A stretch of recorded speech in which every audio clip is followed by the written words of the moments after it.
breaks both of his legs at the same time. And nobody knows if he's going to be able to walk again. Nobody knows if he's going to be able to wrestle again. I'm a sports entertainer. I wear leather pants. I dance. I get that, okay?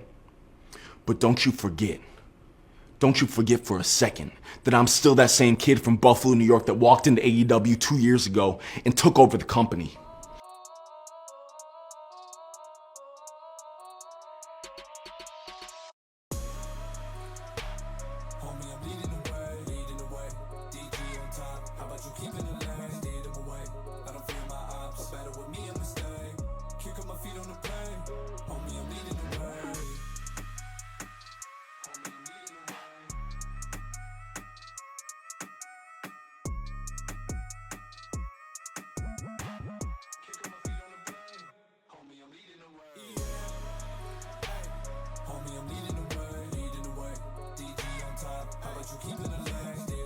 And in my opinion, I agree with all these people that you're a wrestler.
And welcome to Cruising with Kayfabe. I'm Mongo. I'm Emily. And today we're talking about one of AEW's youngest stars and new TNT champion, Red Death, Daniel Garcia. Daniel Garcia has been on the uprise since his start. He really elevated himself on the independent scene and caught the eye of a lot of people. He did. I mean, from when he started in Buffalo training with The Butcher and also training with Brandon Thurston, who runs WrestleNomics now, which is kind of interesting to hear that someone who is a trainer and wrestler involved in wrestling is now like a nerd statistician that does that. So he had a good upbringing, you know, in that Buffalo territory where the Northeast, we're a little biased, is known for their wrestling. You always hear when they go to New York, it's this person's hometown, this person's hometown. But if you notice at the homegrown talent, it's young and it's fantastic. The amount of talent that is oozing out of New York and New Jersey right now is wild, especially still in Limitless and on the independents. You can find a lot of different young talent up and coming. MLW's been picking a lot of them up. TNA picks up ones, you know, AEW has had them on Dark before, you know, Dark unfortunately went light, I guess we're going to say, when they got rid of it. WB has their ID program that they try to identify. So there's a lot of talent in the Northeast, and Daniel Garcia is no exception. I mean, when he first came out, he was different because he wasn't doing what everyone was doing, PWG style. He wasn't doing the modern style of wrestling. He went back to his roots and did more of a technical style. I think a lot stems from being able to possibly train with Brian Danielson. I mean, he did this before Brian Danielson. Yeah, I think because he loved watching him, he emulated him. I think you're right. I think he kind of wanted to be like him because he said that he wanted to connect with the crowd. And when you have someone in a submission or you're on the mat or you're doing transitions, you can feel what's working with the crowd. Yeah, I think it's really cool that they are able to incorporate such a different style and gravitate the people around them because it pulls you in. You're wondering what's going to happen next. Like, where do they go? Can they reverse this? Is this a pinfall, like submission? Like, what's going on here? And it intrigues you and it kind of tricks you. Yeah, it's a good little trick. And I think he's good at doing the technical style. He's good at doing the mat technician. And I know one of the things that you and I both talked about when we saw him at Limitless was when he has a gimmick or a personality to really show who he is, he's going to be something because he already had it in the ring. He just had to connect more with the crowd on a different level. Yeah, he connects. I just think that it's been great watching him because we met him a couple years ago. We unfortunately never got to meet him while he was at Limitless, but we have met him a few times on the Jericho Cruise. And to see such a nice, humble young kid up and coming, it's fantastic. His mom is there at a lot of the shows and supports him. Traveled with him. I think that that's really telltale and important. Obviously, he's a good kid, you know? And, you know, when he started on the indies and he really started out, we didn't know what to expect because, like you said, we saw him at Limitless. And he was with Kevin Blackwood. They were a heel team. He was the Limitless champion after the pandemic. So that's when we got to kind of see Danny Garcia. You know, we got to see him wrestle in the ring. We got to see him kind of be that vicious heel. Red And Death. what I liked is I still remember his song, "The Champ is Here." Like when he would come up, like just you wanted to see him get his ass kicked. He played that role so well. Yeah, he definitely has this just look about him that is punchable, but in a way that I think is kind of fun. Like Nick Wayne, a punchable face. Punchable face, I love it. And we almost didn't get to see Garcia in 2021 when we saw him because, you know, let's go back when he, you know, had first started making his name in the Indies in 2019. He was in a car accident in Buffalo, heading back from an event with some other wrestlers in the vehicle, including Kevin Blackwood. And, you know, he describes it as he was asleep in the back seat with Kevin Blackwood. The car basically slid on some black ice and hit a guardrail and split in half. He kind of came to that he didn't know that his legs were broken until he tried to stand up. And then he realized Blackwood was unconscious. And it wasn't until they both got to the hospital that he realized him and Blackwood basically shattered both their legs. Yeah, he broke his right femur and fibula. Fibula, yep. And his tibia and his left shin and ankle. That's wild. It's like your whole leg. Thankfully, the other two involved in the accident didn't get as damaged. And there was a GoFundMe for all four of them to be able to recover and get better. And that's kind of where AEW comes into play because you see Jericho giving money towards this and Tony Khan and John Huber, aka Brody Lee. And even other people in the wrestling world too, like CM Punk, Lance Storm, all these other talents reached out. And he talks about it, especially on Talk is Jericho a lot, how he didn't realize that these four dudes from Buffalo made, you know, a name in the good and bad way. And that's what motivated him to want to continue to wrestle because he didn't know if he was going to be able to wrestle again. I mean, doing that much damage to your body, who knows what could happen? Especially with think of all the arteries and think of all like the structure of the leg. I mean, what he has to do in the ring, you need your legs. And that all happened in January 2019. So when you think about the time frame to heal that kind of stuff, it makes sense why we didn't get to see him right away. No, it does. And that's why I think, you know, kind of we were introducing him. When we saw him at Limitless, we didn't know a lot of the story. We knew we liked him. It wasn't until we started kind of deep diving. You know, Emily's famous for doing these deep dives. We found out about this and it was just like, oh my God. And then, you know, just to know that he still showed up to work. He still 6 months later showed up at a show, still on crutches, and he wanted to continue his dream. And watching Bryan Danielson was his dream, being a pro wrestler, because as Emily likes to say, Danny's a wrestler. That's always his dream.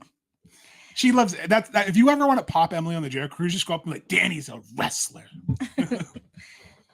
Because I so badly wanted him to pair up with Bryan. So bad. And we'll get to that. There's still time. There's still time. So he grew up playing hockey and he had always thought, you know, hockey was it, which I thought is pretty funny. I mean, he definitely seems, that close to Canada, New York, it makes sense playing hockey. And he definitely seems like one of those tough guys that likes getting slammed around and checked into the boards for fun. Yes. And, you know, from there, he would really find his stride in the Indies. He would go to PWG. He would go to Limitless. He would go to Defy. He would go to all these different promotions. And they made a name for themselves even after the accident. So late 2020, 2021, they started really becoming on the rise. Kevin Blackwood and him especially, the Buffalo brothers, were really making a name for themselves. They definitely were. And if you go back, you can actually see Wheeler Yuta and Garcia in an IWTV hour-long title match. And that shows you even then that he had the stamina to go an hour. I want to see more of those in pay-per-views. Like the Iron Man style matches. I Yeah. think that that's honestly like, that is crucial to telling a story. When MJF proved he could go the hour, that really showed how good of a wrestler MJF was. I want to see another hour-long match for Garcia. And then he gets the oxygen mask after that. Right? He goes the extra 5 minutes. But no, shout out to IWTV too. Like during the pandemic, they still broadcast the Limitless Dojo where we got to see Garcia. And that's kind of, where he won the title against Christian Casanova, aka Carmelo Hayes. He is him. But that's where we kind of started learning some other people in Limitless, because we wanted to keep up with Limitless. Because if you go back to episode 2, the Caesar Limitless, we talk about our love for it. And it was almost like from 2020 when we first saw it before the pandemic to 2021 when the surprise show that Emily rants and raves about every episode, it was like a whole new cast of characters kind of were there. And Daniel Garcia and Kevin Black were leading that charge. We saw them first in 2020. They debuted against Sonny Kiss and Joey Janela on AEW Dark. And you loved Dark. I did love Dark. It might have even been actual like television. I'm not sure. However, we also were there for the demise of this amazing tag team, and we made eye contact with Blackwood as he fell to the floor, and it was earth-shattering. My feet. It was earth-shattering. I still have a picture, and I was like, "Oh man!" And it was, but I remember at that moment being in the chair. We're like, "Is he signed? Does this mean he's signed?" Like we were both like, "Did he just get signed to AEW?" Because, like Emily said, he was on Dark against Sonny Kiss and Joey Janela.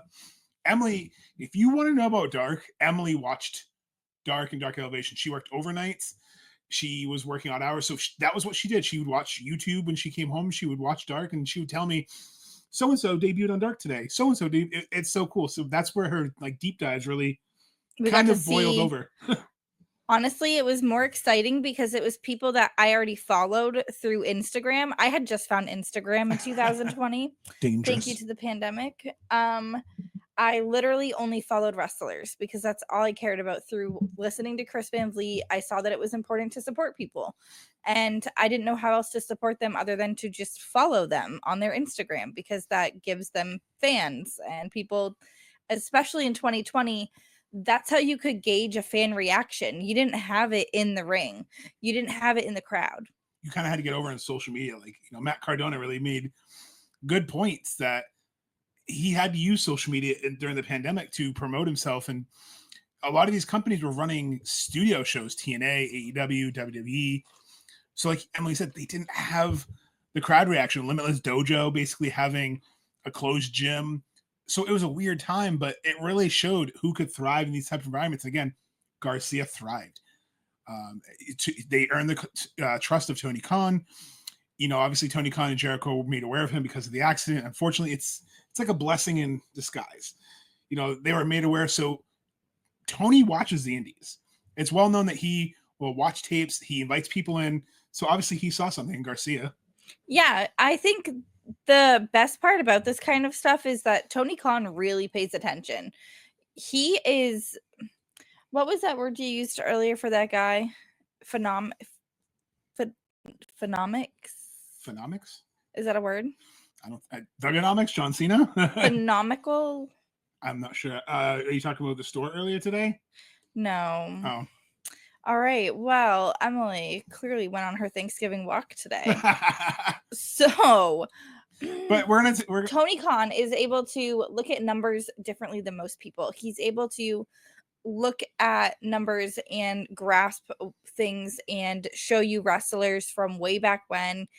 And super nerd. It's just amazing when you listen to his calls. Like, some of you may not enjoy it, but I do. I like listening to Tony Khan talk about his talent because he clearly signs them for a reason. He doesn't just sign people to get a name. It's not like, oh, I've heard of this person. It's, oh yeah, that's Daniel Garcia. He was the Limitless champion. He wrestled in PW against Nick, and he had a 30-minute match, and he hits this, and he loves to use the Texas Cloverleaf and sharpshooter. You're like, whoa. It's like a genius, like a genius mind where wrestlers like Christopher Daniels, everyone have always said, if you're a wrestling fan, talk to Tony Khan, because he'll sit there and name you a time and a place and a person. And he showed that, like you said, when he scouts them, he shows that. It's impressive. And honestly, like, that's what I want. I want my boss to be like, yeah, that is that person. And yes, they are that great. I would love to have a boss talk about me the way that he talks about his talent. I think that that's awesome.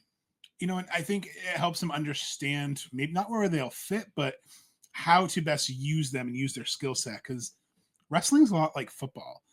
You know, if I want to put that analogy out there, if you have a wide receiver and they can't run certain patterns, they can't run certain routes, you design plays for them. And that's kind of what I think Tony Khan does, is he knows Garcia is a technical wrestler and he needed some help connecting with the audience besides just his skills. So he pointed him with Jericho, Matt Menard, and Daddy Magic, and Cool Hand, Angelo Parker. So Cool Hand and Daddy Magic, we're going to say, because I'm going to butcher their names all night otherwise. So basically, the Jericho Appreciation Society kind of formed before it formed.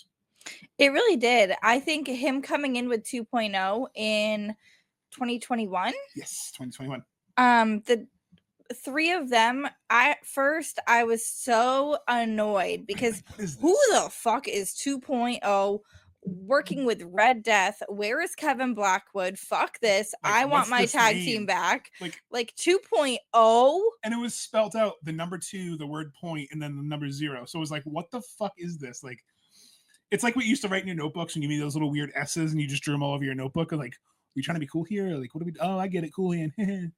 Like, I'm not trying to nitpick because I get what they did. Ended up being just didn't great. work right away. But right away, it was not it. It was so much. It was so much. But AEW took some turns, and again, JAS formed. So we saw a variety of different talents come back together again, keeping Sammy, keeping Hager, but adding in Anna Jay. Oh, that's right. And then adding in 2.0 and Daniel Garcia. And it really helps because there was, like you said, so much over-the-top personality in there. He could kind of blend in. Like he was like the muscle. Him and Hager were the muscle, the silent muscle. And you had Sammy being goofy. You had now the renamed Daddy Cool Magic Hands and Daddy Magic. And his nipples were always hard. Oh my God. My favorite's when Donnie on the cruise, first day we board. Do you know what makes my nipples hard? I think Scott did it better than Donnie. He did during the photo shoot. Oh my God, those two. You could hear him across Love the you guys. room. You guys are awesome. Cruise legends right there. And I think that's what it is, that they started to connect because they were unserious in a good way. And everyone's like, oh, Jericho's stable. But it really helped out because think about what kind of happened with the JAS format. You now had this super group led by Jericho who could help get Daniel Garcia on TV where the matches mattered, because he had great wrestling matches, but he didn't have any stories to make you want to watch. That's true. I mean, I wanted to watch because I knew him as a wrestler. He was great. But yeah, I think it's important to look again at his movesets. It says in my notes that he uses the sharpshooter and chokeholds because everyone knows how they feel, which is kind of like the Judas effect. Why Jericho uses the Judas effect. No, it is. If you kind of know what something's going to feel like, you know what's going to happen. So if I go up to someone and you see me do an open-handed slap and then a Judas effect, you know that, oh my God, his cheek hurts and now his head hurts because he got a slap and an elbow. Everyone's put their little brother or a sibling into the sharpshooter or the walls of Jericho, or in my case, when our friend Frank put me into the rings of Saturn. Like, you know what those submissions do, what they feel like. So it is a great way to connect. And it started working because he started being a little goofy, and he got the notice of his mentor finally, because as we get into the summer of 2022, Bryan Danielson and Dan Garcia would start linking up because we had the BCC now a thing, and the BCC had their eyes on DG. They did. I also want to point out the fun fact of Mark Henry was also an inspiration. And I think the character work with the seriousness, I can see that because it's almost like two different wrestlers. When you see Danny Garcia, the wrestler, versus Daniel Garcia, the dancing wrestler. The sports entertainer. Yeah, I think you definitely do get a difference of like when Mark Henry was Sexual chocolates. He was World's Strongest Man, Sexual Chocolate, Nation of Domination, everything. Like the different character styles, I really can see that being an inspiration for Garcia. It was funny. I mean, think about the juvenile humor of Sexual Chocolate. It's sexual. It baby. reminded me of Chef from South Park. I hadn't watched that live, so I had to watch that back when you were doing that other awful podcast.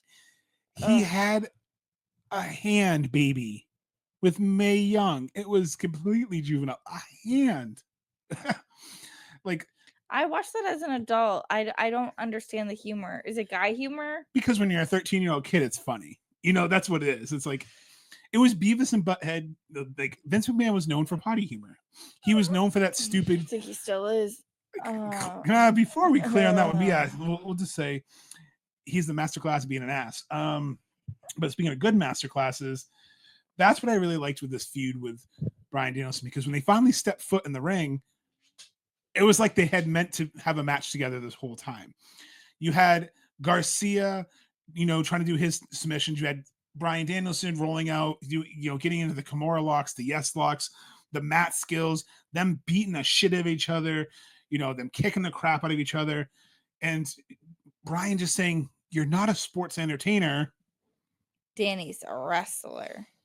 And we thought he was going to turn. We thought he was going to join the BCC. Emily got swerved. I did too. But Emily got swerved. Because, again, you look at his style and it didn't fit the sports entertainer still because he hadn't leaned into it yet. He wasn't quite the dancing, charismatic guy. He was still pretty sheltered in and didn't really talk much. He basically just had a wife beater and a Kangol hat. So he wasn't fully into his gimmick. As Jeff calls it, the cruise rub of 2023.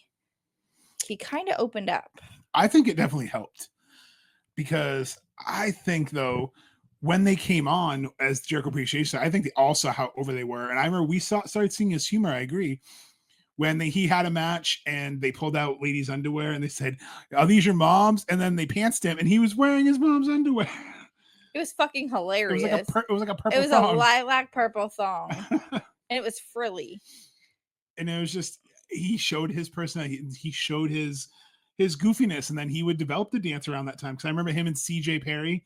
Remember, he would start doing the dance, and she did it back, and it took off, and everyone started doing the dance. We still do the dance because it's just a thing. Oh. And then you have Rachel, our good friend Rachel, do the dance. It's something that I think worked for him, and it really helped elevate him with the crowd, because then everyone started getting behind Garcia because he was entertaining, he was fun, and he could fucking wrestle. Yes, he can. I mean, because look at September, to kind of go back a little bit, back in September of 2022, he won the Pure title from Wheeler Yuta. And it's incredible because that was really his first singles title in AEW before he won the TNT title. And it was a lot of trust, and him and Yuta put on some fucking great matches. So again, more clashes with the BCC, more showing what he can do, his technical style, him wrestling at the Ring of Honor pay-per-view, getting more people behind, holy shit, this kid can wrestle. Garcia's run through Ring of Honor really improved his charisma and his ability to grab the crowd's eyes again. I think it took him to a new height to see his performance. Absolutely. And to find out that he also loves Joshi wrestling, I think that really helps everything because they have character work along with the magnificent outfits that they wear. I was gonna say he likes their outfits and likes their whole style, and it's so cool to see he appreciates that wrestling is a buffet. He appreciates that wrestling is not just 3 letters, wrestling is worldwide. Yeah, and I think that he throws in that hard-hitting style that he likes to watch, and this is another reason he did choose to sign with AEW, spoiler alert. Wait, he signs? No, I agree, because after the run with the Pure title, he linked up with Orange Cassidy. They started their beef, and I was so happy because I feel like after Orange Cassidy kind of got the rub and kind of got the push, he was kind of seen as like the next guy to, if you can work with Orange, you can work with anyone. And it works because he essentially made fun of Orange.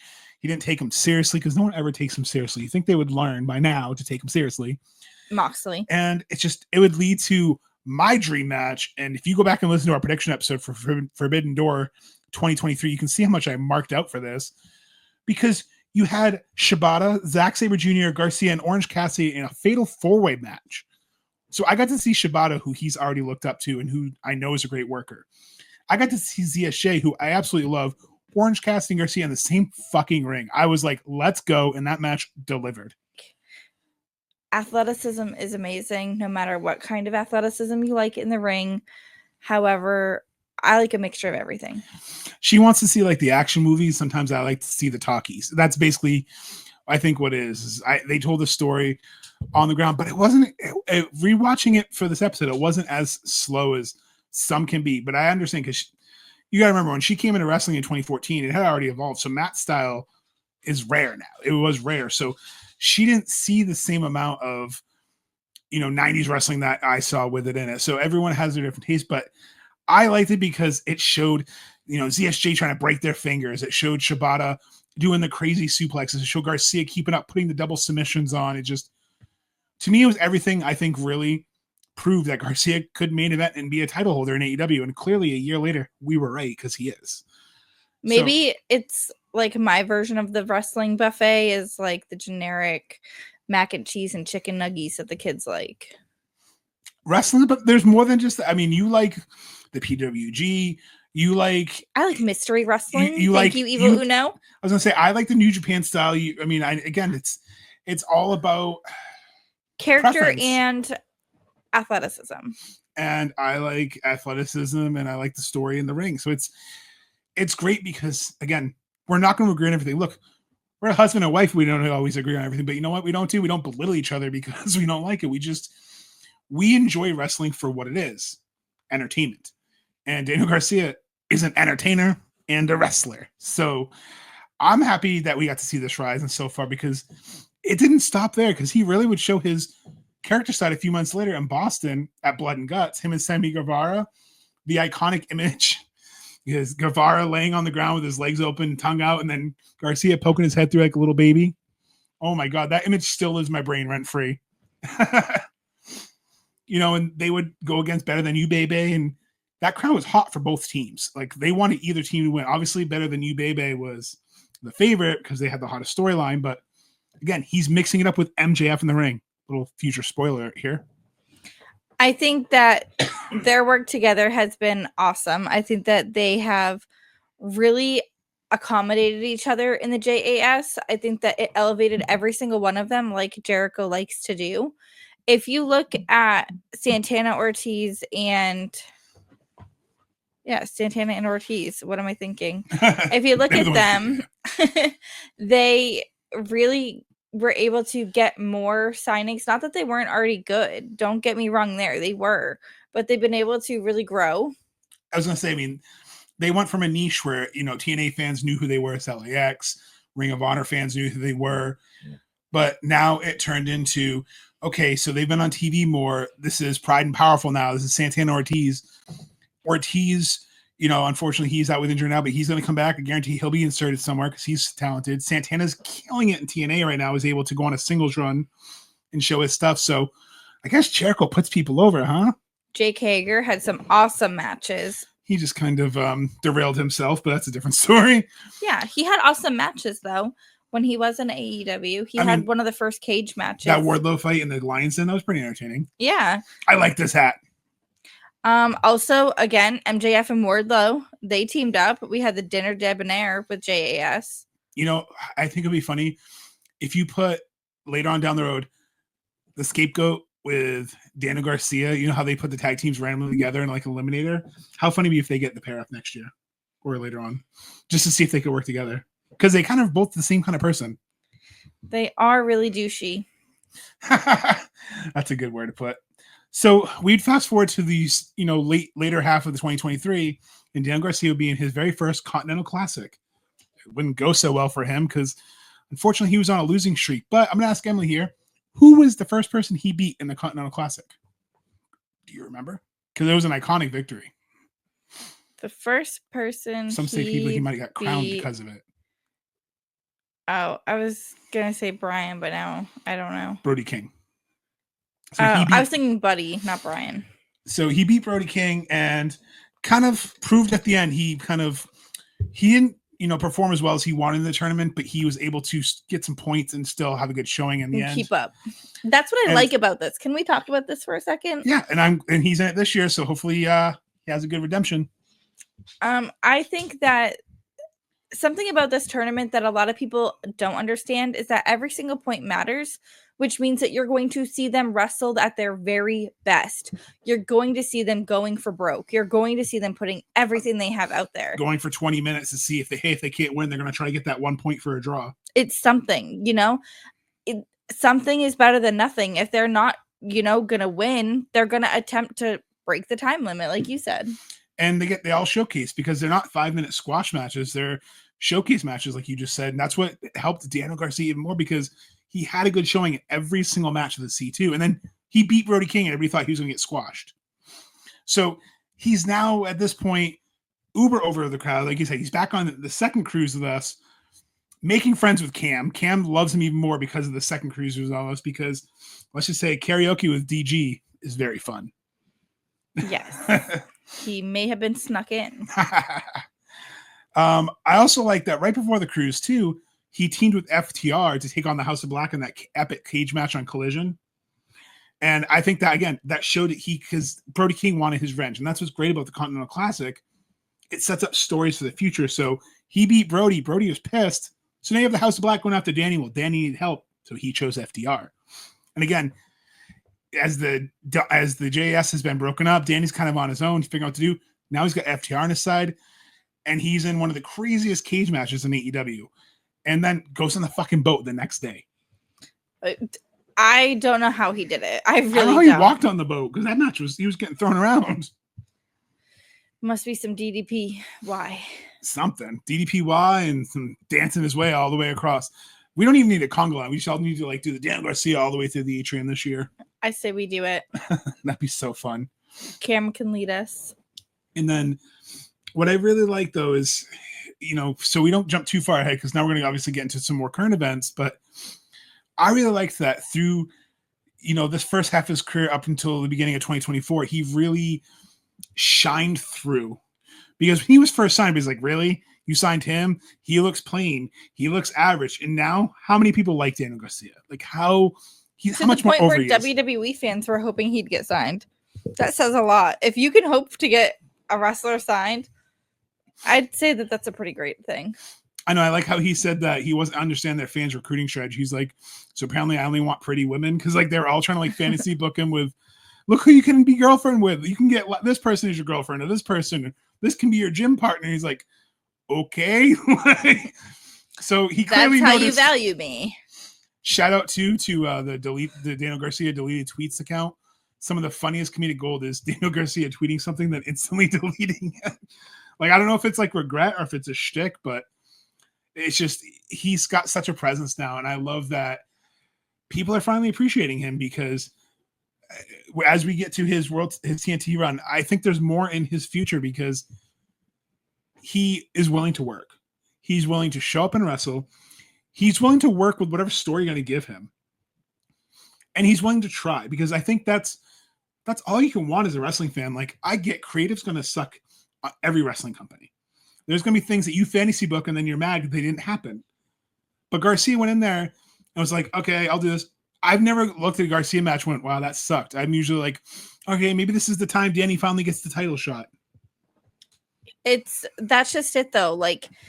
There's not looking through his catalog. You can look at cagematch.com. You can look through his catalog of matches and just pick a handful and just entertain yourself. I cannot believe the amount of good matches he has. Not everybody is so fortunate. Him and Will Ospreay probably have the highest good match record.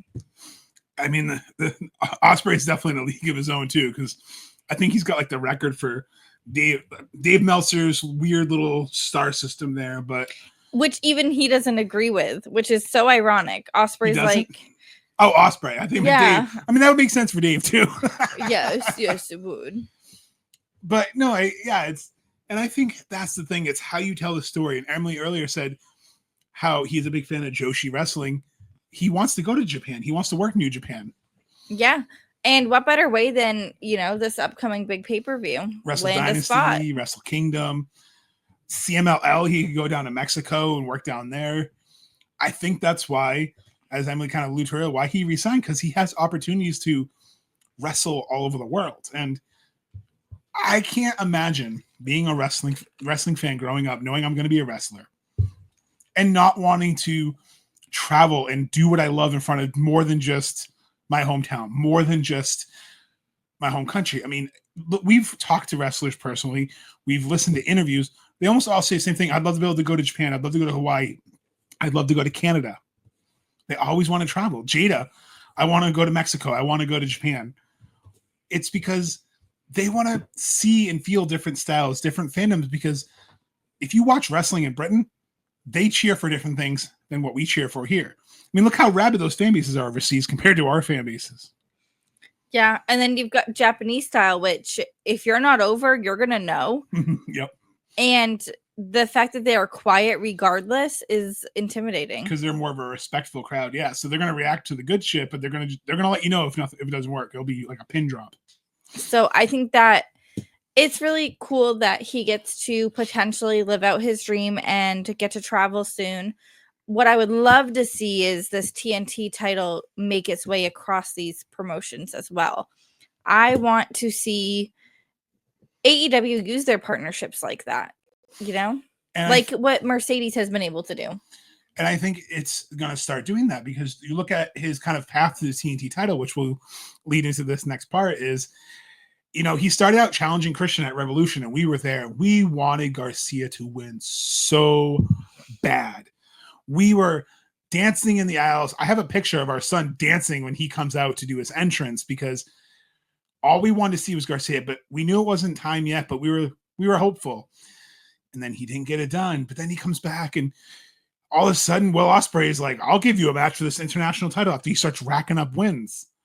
And then MJF, was like, nope, that's not going to happen. So then now he's facing MJF at Wembley, but then MJF attacks him. So he gets his rematch at All Out.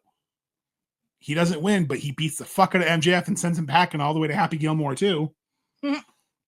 And then he comes back, and Emily was so excited because we were watching. All of a sudden, we see a parking lot, and Daniel Garcia has announced he's re-signed with AEW, baby. It's about time we had found that out. I was honestly, she was nervous. I was nervous, but I knew either way it was going to be a good fit for him. And we could watch him. Yeah, regardless of how I get to see them, like, I'm just happy that they're on television and living out their dream. I'm aware that not everyone's childhood dream was to be in a new promotion. I'm aware the majority of wrestling or wrestlers at this very current moment only grew up knowing WWE. It wasn't until the last 5 years.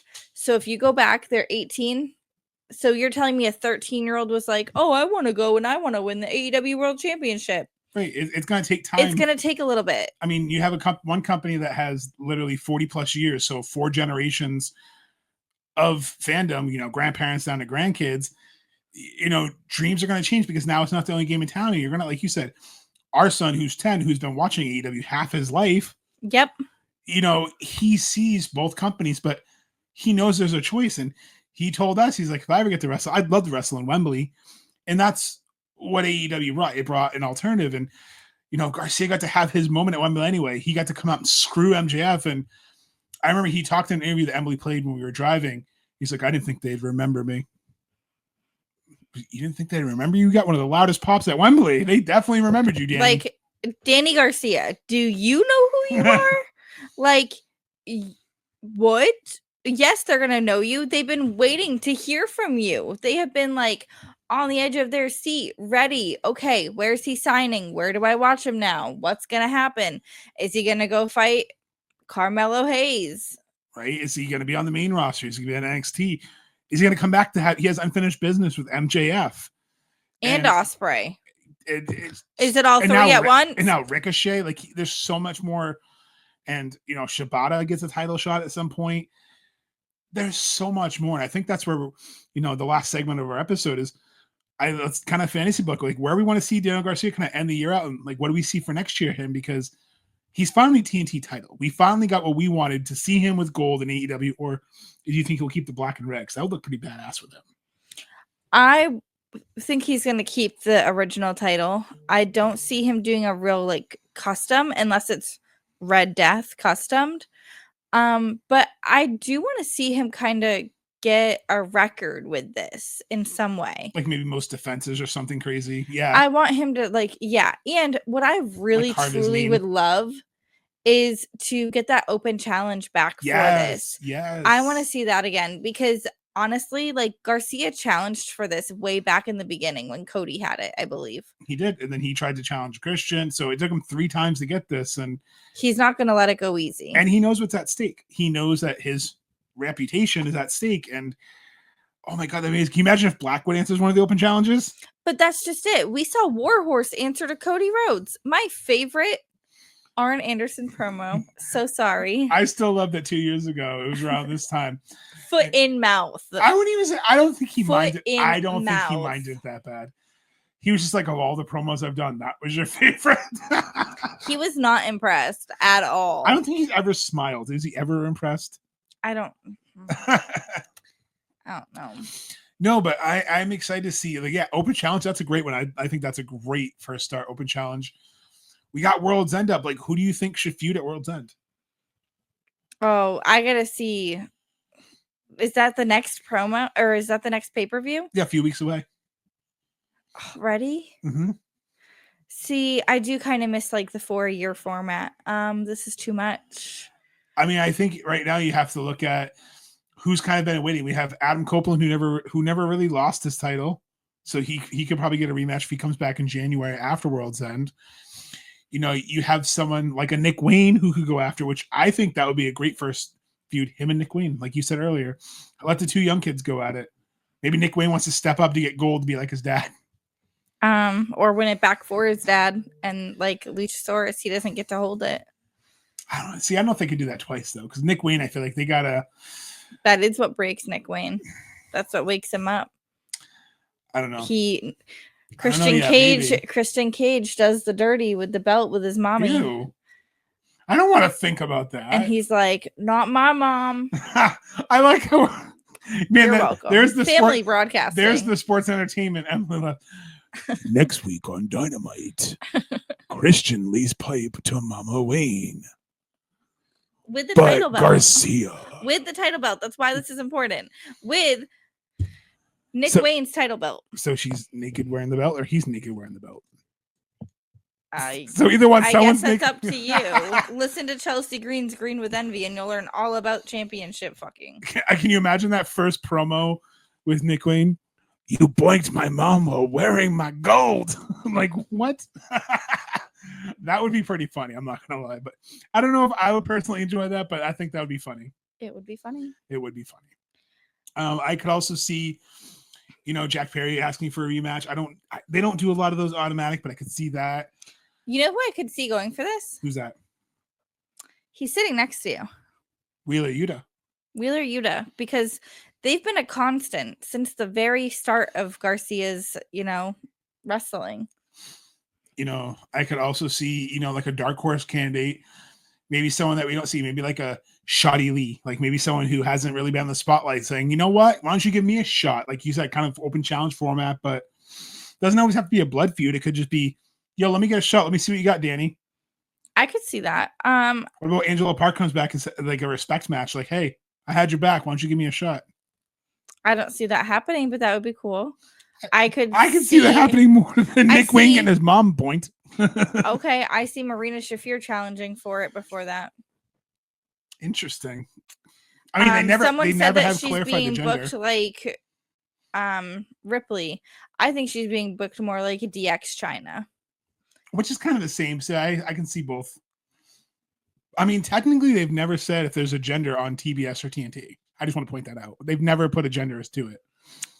I just think that it's interesting that Willow's been the first person to attack Marina. So I don't know. We'll see. What about, again, this. I feel like I derailed from Garcia. Sorry. No, we're trying to see who could. You said Marina Shafir could go against Garcia. That could be an interesting. See if Tony would reach that. But what if Moxley says, "Screw it, I want that belt for my briefcase too"? Like, what if he wants to collect all the belts like Kenny did? That's why Yuta comes into play. That's or what I'm Claudio. Ooh, that would be a rough match. What if I Brody don't King? What know. if Brody King wants a challenge back? Like, there's so many Malachi. Like, there's so many people I think could step up, and Poor buddy. you know, he could even work a match with Hologram eventually, returning Hologram. So I think there's a lot of potential. And then you have obviously Australia comes up. You have Grand Slam. Buddy Murphy should get a shot there. That's why I think Buddy Murphy would get a great shot there. She just got an idea here, folks. You know who would make a great TBS champion or TNT champion? TNT Which champion. one? Mordos? Yes. Can you imagine Isn't the that weird title belt how we- being his leather, like the same material as his face? No, that'd be weird. But I think Mordos be versus furry. Garcia would be fun. I don't want him to take it off Garcia, but I think it'd be a fun match. You say it can be furry? I don't want a title belt that's furry. Oh man, I think we've gone off the deep end of the ocean here on this one. So I think I'm going to ask you one last question then before we totally wrap up. And first, I'm going to do my Make Foley cheap plugs. Make sure you follow us at Cruising the Kayfabe on all of our socials. Check out Pro Wrestling Tees /CWK Podcast coming soon. There's some merch on there. Not sponsored. Not sponsored, but yeah, Pro Wrestling Tees /CWK Pod. Check it out. Also, I hear the Undone are in studio right now recording an 18-track album. 18. 18, and I like it, says Alice Cooper. So that's like a very long vlog for us if you continue to watch. Absolutely. Hey, you know what? I'll take more songs for our album because they put out great songs. So now to go back to finish for Daniel Garcia, you have Y'all In next year in Texas. Oh, that's right. Do you see him keeping the title to Y'all In, or do you see him losing it sooner? Depends on this Death Riders situation. Okay. I have a hard time Looking planning too for the far. future right now because the future looks very dim. I thought Orange Cassidy was going to pull it out, and I was right about the Blood Orange. I was You were. not right about the win. No, you weren't. But that's okay. Neither was I. I was also right about Willow fucking Nightingale. You were. You called that. I tried to get your attention so much. I was like, it's Willow. I passed out. You also were up since like 4 a.m. before. So I mean, Cut me some slack. I didn't. I was nap. gonna say you were like 21 hours awake. So it happens. I'm not judging. I'm just saying I try to get your attention because you're like, oh my god, you called that. It was my feeling, you know, that's who was going to come out. So you can't see too far. Okay. I can't see too far in the future on this. Unfortunately, I do want him to again get a record. What if he holds the longest run? I don't know. Do you know off top who has that? The TNT. I think Cody had it the longest, but it's not consecutive because it was hot potatoed for a while. So while you're looking it up, I'm gonna see if I can guess. I would probably say Cody because of the open challenge thing. I think he had it longer until Darby dethroned him.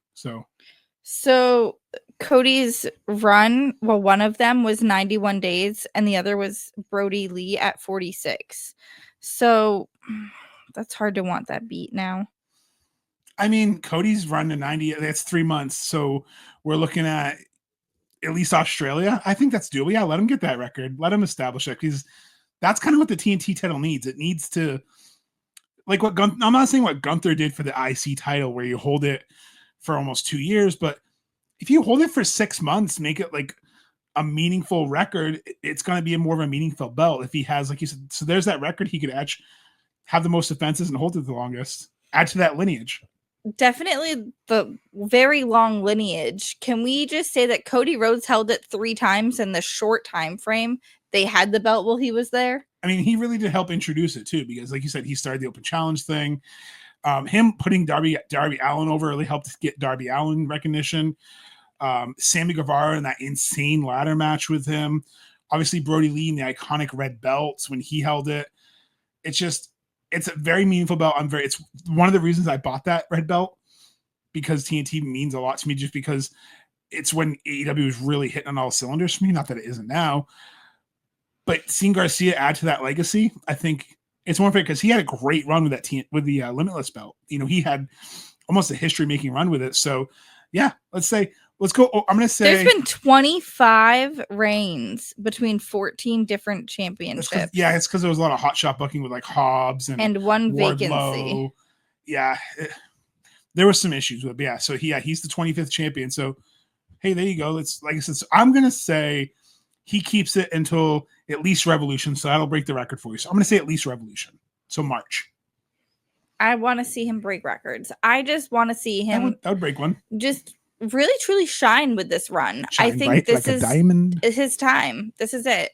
You can't see him as time is now. No, I can see him. Danny can wrestle. And you like to see him because he's a wrestler.